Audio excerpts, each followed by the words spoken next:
Nous sommes dans la deuxième partie de LGT, la grande team de ce jour, et nous allons donc recevoir notre invité du jour comme annoncé. Henri Jo va céder sa place, hein, il est déjà sorti, ne vous inquiétez pas. Voilà, on va recevoir notre invité du jour. Il est entraîneur de football, il a dirigé le staff technique de certains clubs ivoiriens, chez les hommes comme chez les femmes. Il est aussi passé par la sélection nationale féminine. Franck Abois est l'invité de la grande team du jour. On le bâtonne? Ouais. Pourquoi pas?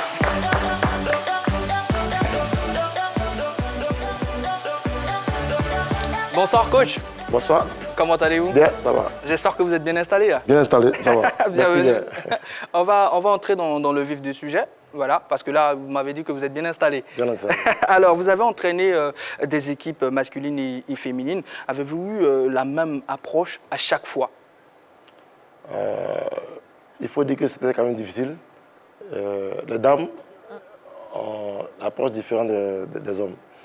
Il faut dire qu'au niveau de la morphologie déjà, c'est une autre réalité. Les dames n'ont pas la même morphologie que les hommes.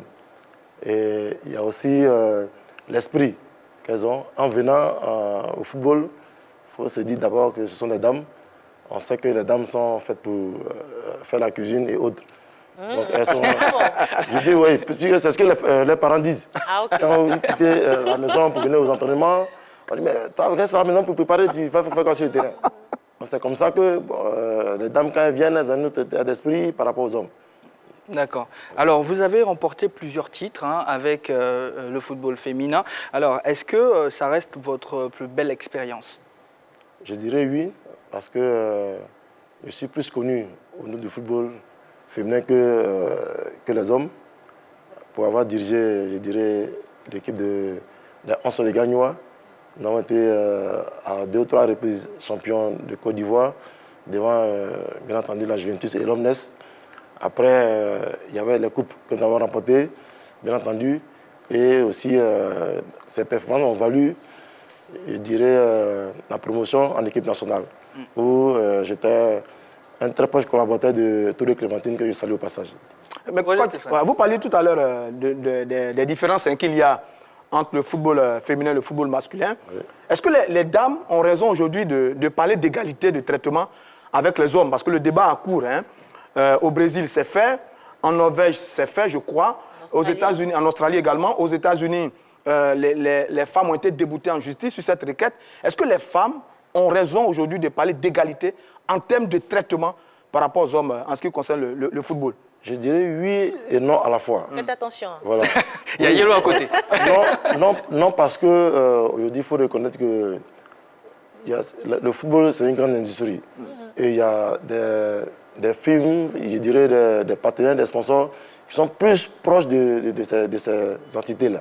Et avec le football féminin, il y a peu de partenaires, il y a peu de gens qui s'investissent. Et c'est aussi une volonté politique. Il n'y a pas une grande volonté politique pour s'occuper de ces filles, je dirais, de la section féminine et du football féminin. Et ça fait que le football féminin est resté pour contre. Oui, parce qu'aujourd'hui, le football, on n'arrive pas à faire la différence entre la femme et l'homme lorsqu'on les voit sur le terrain. On a l'impression que quand les dames jouent, on a l'impression que ce sont les hommes qui jouent.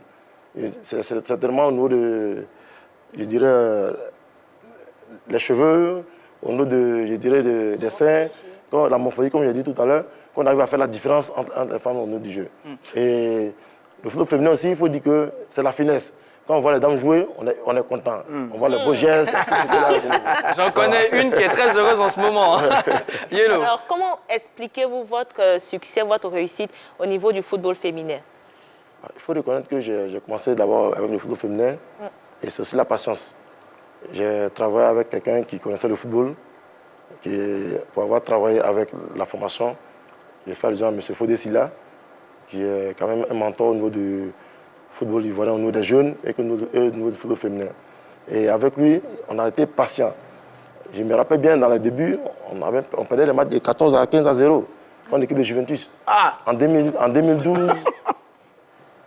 2001, 2002, 2003 par là. Et progressivement, nous sommes venus pour être à ce niveau. Donc c'est la patience qui a fait que nous sommes arrivés à ce niveau. Aujourd'hui, quelle est votre actualité sportive? Aujourd'hui, je suis toujours dans le football.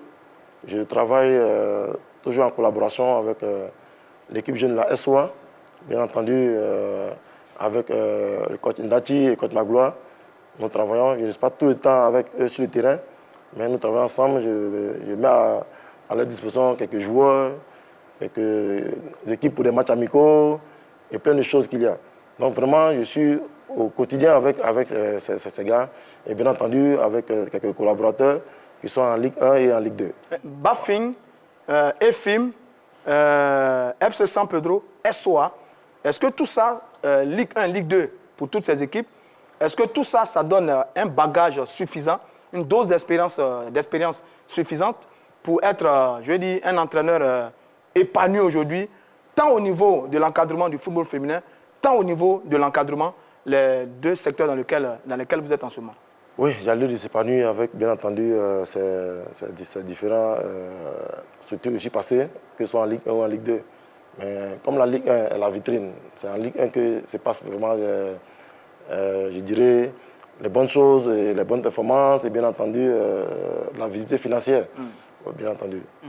Vous êtes président, en même temps coach, formateur. Comment arrivez-vous à allier ces deux responsabilités? Bon, je suis président souvent par intérim. Voilà. Bien entendu, on me sert comme un organisateur, un planificateur. Donc, on m'appelle souvent pour essayer de stabiliser ces équipes-là. Donc vous arrivez quand même à gérer oui, j'arrive à gérer. Quand je suis libre, par exemple, quand je n'ai pas de club et que je suis un peu disponible, je me mets à disposition pendant 1 an ou 2 ans avec telle structure et puis ensemble on travaille. Et comme je suis déjà entraîneur, je sais quoi faire, quoi dire aux entraîneurs avec qui je travaille, puisque c'est les gars avec qui je travaille plus ou moins que je mets à mes côtés pour travailler. Et donc, vous faites parler votre expérience. Aujourd'hui, où en êtes-vous avec votre centre de formation? Le CFT existe toujours. Le CFT existe toujours. Nous sommes basés présentement à Trècheville. Les entraînements ont lieu au stade de Biafra. On dira en bas des arbres, on appelle le jardin. À Trècheville, c'est ça? À Trècheville, bien entendu. Le terrain de Biafra clôturé n'est pas opérationnel pour le moment. Donc, il y a un terrain annexe sur lequel nous travaillons et le centre se porte bien. On aurait appris que, bien sûr, vous avez des relations avec l'Espagnol de Barcelone. Est-ce que c'est vrai? C'est bien entendu, c'est bien vrai. Nous avons commencé le partenariat depuis 2011. J'allais demander comment le lien s'est créé. Oui, ça a commencé en 2011 où on a reçu la visite d'un journaliste espagnol qui travaille au journal Marca, qui est arrivé à Grand Laou sur recommandation d'un ami parce qu'il était venu pour superviser des équipes. Après, ils ont voulu voir encore autre chose. Et ils sont arrivés à Grand Laou. En ce moment, le centre annexe était basé à Grand Laou, bien entendu. À Grand Laou, nous avons commencé et on les a invités à Grand Laou. Ils sont arrivés, ils ont vu ce qu'on a présenté. Ils ont vu la qualité des joueurs, la qualité du terrain et des encadreurs.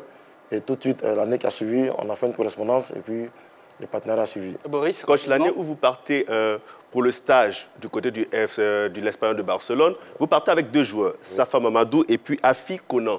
Que deviennent ces joueurs-là aujourd'hui? Est-ce que le test qu'ils ont pu passer, est-ce qu'ils ont eu les résultats? Ils n'étaient pas allés en test en tant que tel, ils étaient allés pour un stage de formation. Et ce stage devait permettre de voir la qualité du travail qui était fait avec notre centre de formation. Et c'est à partir de leur présence que le contrat a été signé. Et c'est un contrat de 2 ans renouvelable qui avait été signé. Et aujourd'hui, Safa Madou, malheureusement dans le championnat ivoirien, en D3, il a connu quelques difficultés quand même. Et il est avec l'équipe de Shadrach, je dirais le capitaine de Shadrach. Afikona, finalement, s'est reconverti dans l'immobilier. Aujourd'hui, il a arrêté de jouer et il travaille dans l'immobilier. Ce type de partenariat débouche généralement sur la formation d'une équipe réelle pour s'attaquer à l'élite. Le WAC est en partenariat avec un club norvégien, le RCA avec l'équipe de Metz en France, je crois. Est-ce que vous avez cette ambition-là de partir sur la base de ce partenariat pour progressivement vous muer en une équipe qui va évoluer dans l'élite du football ivoirien très bientôt? Oui, bien entendu. Nous avons déposé les documents au niveau de la fédération pour changer de statut, pour passer statut de club. Et nous sommes le dossier en cours. Et il faut dire, bien entendu, nous comptons faire cela, puisque aujourd'hui, on a besoin de faire compétir nos jeunes. Absolument. Et si vous n'êtes pas en club, il est difficile de faire compétir les jeunes. Il n'y a pas de championnat des jeunes, aujourd'hui c'est un peu difficile. Donc en faisant, je dirais, la transformation de centre de formation en club, ça permet aux joueurs de compétir et progressivement on arrive à voir de quoi est-ce qu'ils sont capables et voir dans quelle mesure il faut les proposer à d'autres clubs. Merci beaucoup, coach. Roger Stéphane, Voilà, merci beaucoup. c'est passionnant. Oui, c'est passionnant. Coach, merci, vous restez avec nous. On va passer, bien sûr, à l'actu.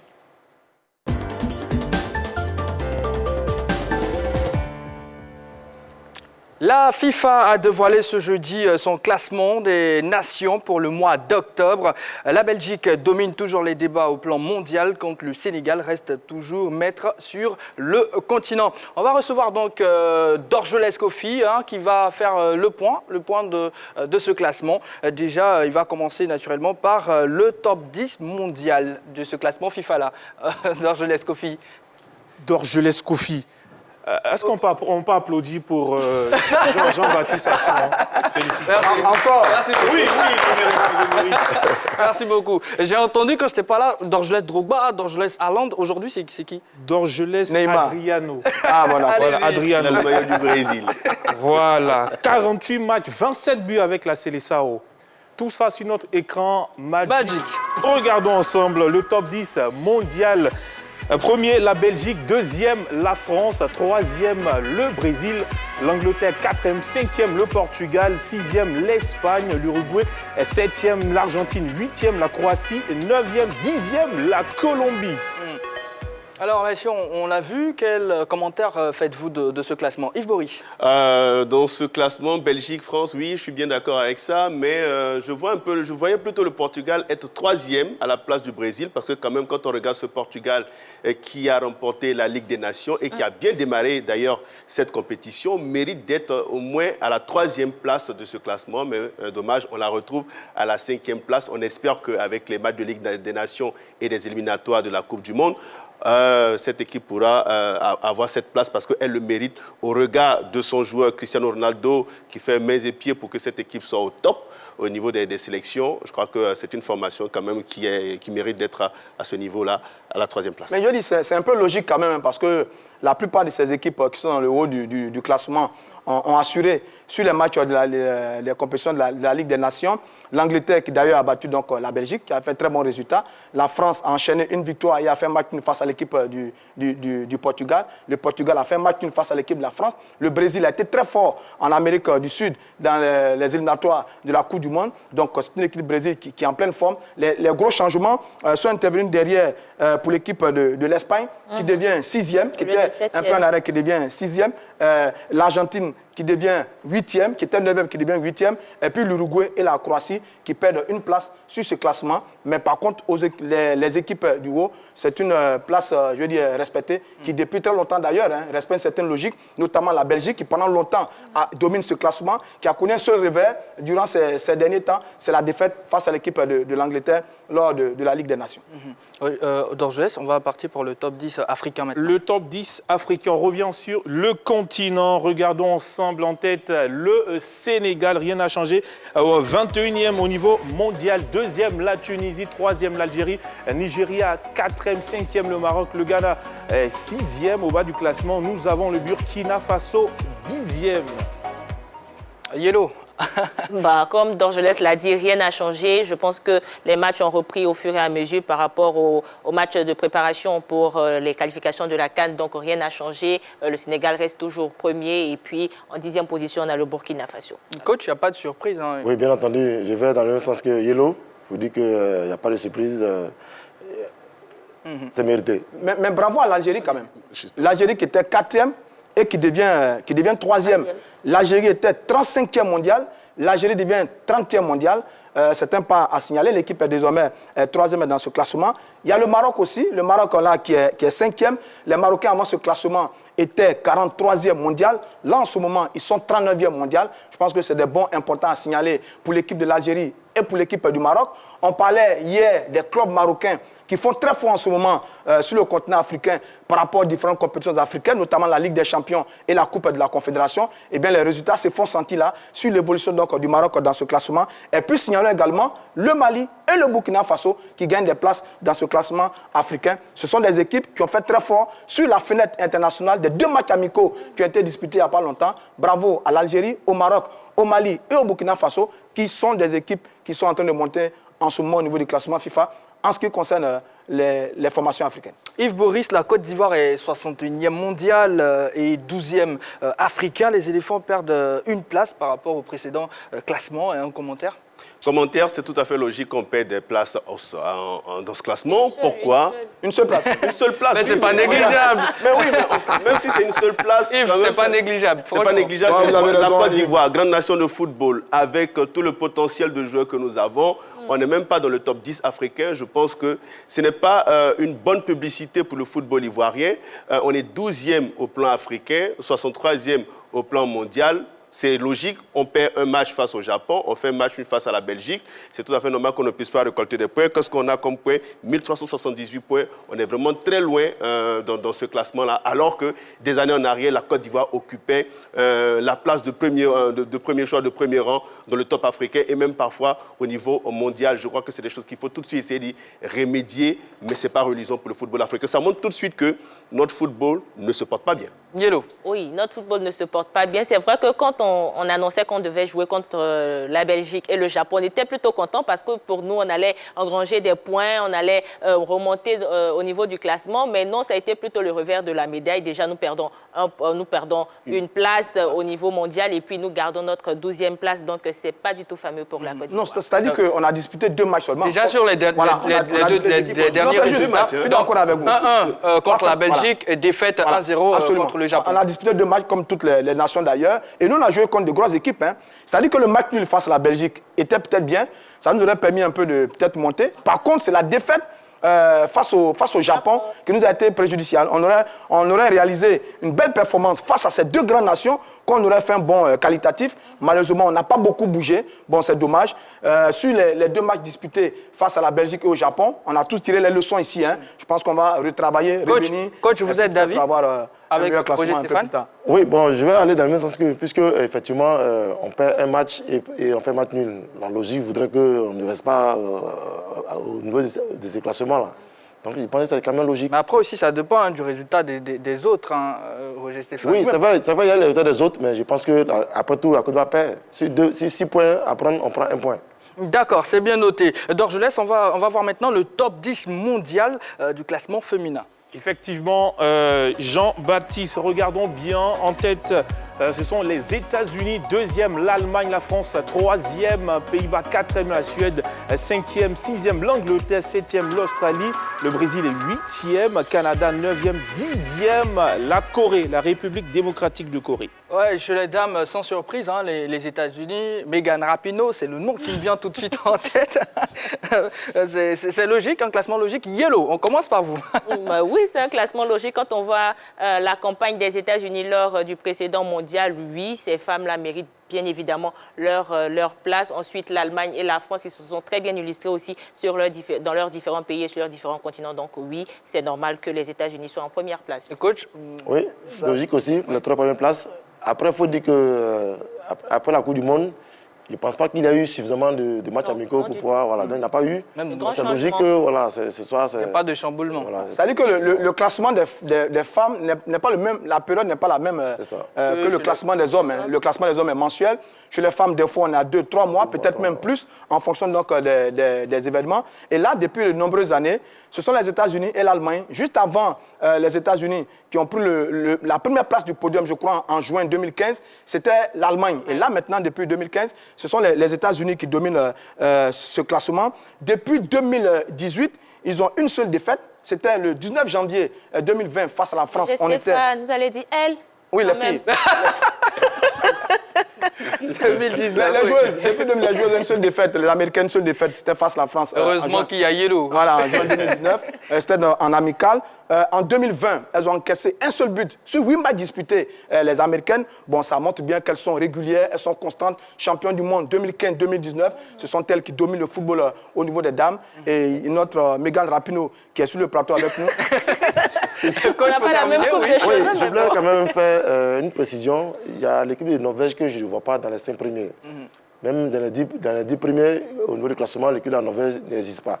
Entre-temps, lorsque nous étions à la Coupe du Monde au Canada, l'Allemagne occupait la première place, 2015. L'Allemagne occupait la première place et la Norvège la deuxième place. Et en 5 ans déjà, je pense que l'équipe de la Norvège a disparu. Ouais. Mais puis n'oublions pas aussi quand même le Brésil, hein, qui aussi a dégringolé. Non, je pense plutôt qu'il y a dégringolé. Parce que l'équipe de football féminin brésilienne était aussi très performante les années antérieures. Et là, on la retrouve 8e. Je dis c'est dû à sa mauvaise campagne en Coupe du Monde. Oui. C'est tout à fait logique qu'elle se retrouve là, cette équipe féminine de football brésilienne. Même exercice d'Orgelès, le top 10 africain. Sur le continent, chez les dames, oui, c'est l'équipe du Nigeria qui est en tête, suivie du Cameroun, l'Afrique du Sud, 3e, Ghana, 4e, la Côte d'Ivoire. Oui, félicitations aux dames. 5e, c'est pas mauvais par rapport aux hommes. On va dire 4e le Ghana, 5e la Côte d'Ivoire. 5e la Côte d'Ivoire, voilà. C'est bon par rapport aux hommes. Et puis 6e, Guinée équatoriale, 7e, la Tunisie, sans oublier l'Algérie, classée 10e. On va dire, elle sauve la face du football ivoirien, les dames. Voilà, avec cette 5e place pour, merci beaucoup. Pour la Côte d'Ivoire. Et à tout de suite, c'est pas fini. Mais c'est un vieux classement quand même. Hein. Oui, vous allez revenir là-dessus, Roger Stéphane. On a la Côte d'Ivoire, 63e mondial et 5e africain. Oui, Roger Stéphane. Oui, je dis, c'est un vieux classement. Hein. Celui-là, il date de août. 14 août 2020. Comme vous le dites, ça ne bouge pas. Voilà, ça ne bouge pas beaucoup quoi, avec les dames. Bon, là, il y a le Nigeria qui est l'ogre africain depuis de nombreuses années. Derrière, on a le Cameroun et l'Afrique du Sud. Ce sont les 3 qui ont d'ailleurs participé à la dernière Coupe du Monde du côté de la France, remportée donc par les États-Unis. Donc ces 3-là sont un peu hors catégorie. En 2015, nous, on était parmi les 3 qui avaient été qualifiés pour la Coupe du Monde parce qu'on avait fait une superbe CAN où on avait terminé 3e. Et là, bon, maintenant, en 2014, pour être qualifié pour le mondial en 2015. Et là, maintenant, Nigeria, Cameroun, Afrique du Sud, ce sont les grosses machines du continent. Et nous, on est un peu derrière, à la 5e place. Ce n'est pas mauvais du tout. Quand on connaît toutes les réalités au plan local, au niveau du football féminin, quand on connaît les difficultés des clubs et du championnat local au niveau du football féminin, on se surprend un peu de voir que là, on a un classement assez intéressant sur le continent africain. Nous sommes 5e, c'est pas mal du tout. Nous sommes 63e mondial. On est un peu dans les mêmes eaux que les hommes qui sont 61e. Bon, on va dire bravo à nos filles, même si au plan local, il faut le reconnaître, il y a beaucoup de difficultés au niveau du football féminin. Coach, réaction? Oui, je vais dans le même sens que lui. Pour dire que le classement, depuis, je dirais, plus de 5 ans même, pas le même classement au niveau du classement africain. Le Nigeria reste toujours premier, 2e le Cameroun, 3e, bien entendu, l'Afrique du Sud. Mais par contre, il y a la Tunisie qui fait quand même un bon. Il y a 4 ans, 5 ans de cela, la Tunisie était 8e, 9e. Aujourd'hui, la Tunisie se trouve en 6e position, pendant 7e position, juste après la Guinée équatoriale. Mais pourquoi la Côte d'Ivoire n'est pas, pardon Jean-Baptiste, pourquoi les Ivoiriennes ne sont pas parmi le trio gagnant la plupart du temps? Ils ne sont pas dans le trio gagnant parce que c'est des classements qui suivent depuis un bon moment. Oui. Et l'avènement de Touré Clémentine au niveau du football féminin a fait changer beaucoup de choses. Et la Guinée équatoriale était tout le temps devant nous, 4e, 5e, on luttait à la Guinée équatoriale. Parce que nous l'avons battu, je dirais, en 2014 pour aller à la Coupe d'Afrique en Namibie. Et après, bon, on a perdu beaucoup de points dans le passé. Et c'est quand même difficile de rattraper ces points-là. C'est ce qui fait que chaque fois, nous n'arrivons pas à être dans le trio de tête. Mais quoi, dites-nous, est-ce que nous, on pourra... on y était presque, 2014-2015, parce qu'on était très performants avec de très bonnes joueuses sur la CAN et sur la Coupe du Monde. Mais la vérité, est-ce qu'on pourra un jour réussir à se hisser au niveau des Nigérianes qui c'est vrai aussi, ne sont pas aussi puissantes qu'elles étaient par le passé, parce qu'elles sont titillées maintenant par le Cameroun et l'Afrique du Sud. Est-ce qu'on pourra se hisser vraiment en termes de valeur, même s'il y a des efforts qui sont faits au niveau de cette équipe du Nigeria? Oui, c'est possible. Pourquoi je le dis, je me rappelle en 2015, aux Jeux africains, nous avons battu le Nigeria à 2 reprises. Ouais. C'est vrai qu'elle n'est pas toutes les joueurs professionnels qui étaient arrivés. Elle n'a pas toutes les joueuses, hein? Oui, mais je dis que c'était l'équipe du Nigeria quand même. On ne dira pas on a joué contre le Nigeria. Un peu comme la Côte d'Ivoire face à la Belgique. Nigeria, c'est Nigeria. Donc nous avons joué contre le Nigeria. À 2 reprises, nous avons battu 2-1. Et regardez même au tournoi UFO. Ouais, c'est ça. Où récemment, on avait presque battu. C'est ça. Nous étions les quelques secondes qu'on n'a pas su gérer, qui a fait qu'on a perdu, on a été rattrapé au score et on a été éliminé. On a perdu au tir au but. Donc je pense que l'équipe du Nigeria est en train de perdre quelques ailes. Et d'ici 1 an, 2 ans, on pourra titiller cette équipe du Nigeria et le classement va changer.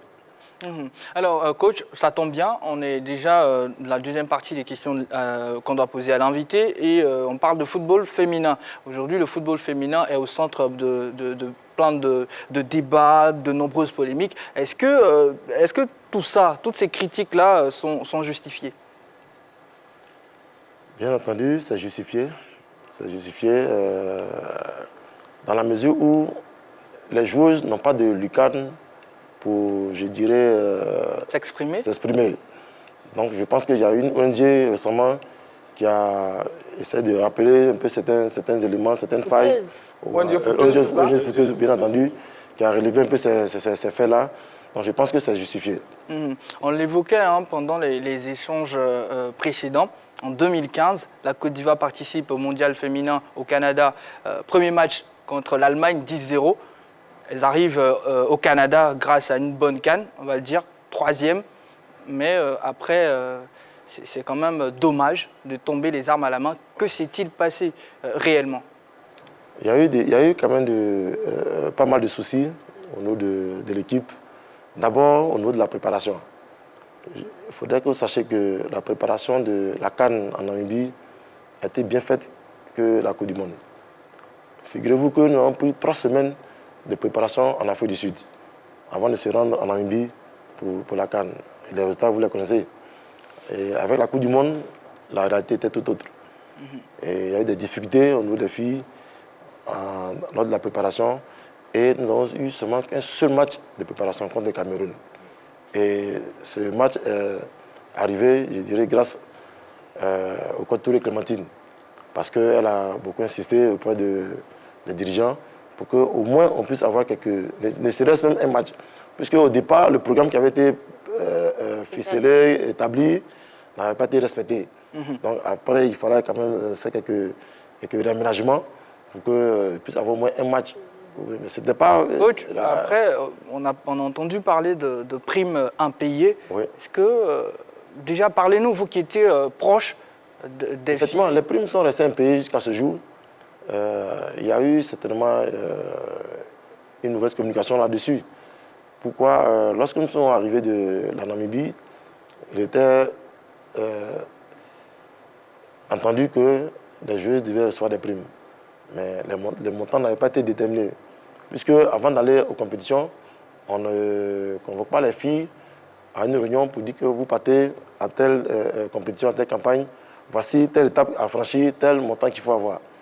Les filles vont pour juste leur envie de participer, elles vont pour représenter leur pays. Donc après, elles n'ont pas cette information possible. Et c'est lorsqu'elles sont arrivées de la Namibie qu'on leur a fait savoir qu'elles ont droit à des primes. Oui, mais bon, comme il y a les joueurs qui sont professionnels, qui doivent rejoindre leur club, la fédération a pris sur elle-même la charge d'anticiper les primes. Et il y a eu 5 joueuses qui évoluaient, je crois, au Maroc et puis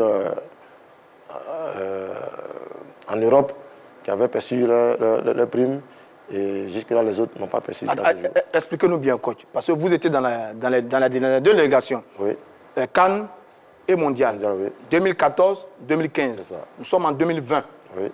5 et 6 ans après. Vous êtes en train de nous dire que les joueuses n'ont pas encore perçu 6 ans après, primes sur ces 6 ans compétitions. après, n'ont pas encore perçu la faute, de la CAN de la Namibie. La faute à qui, justement?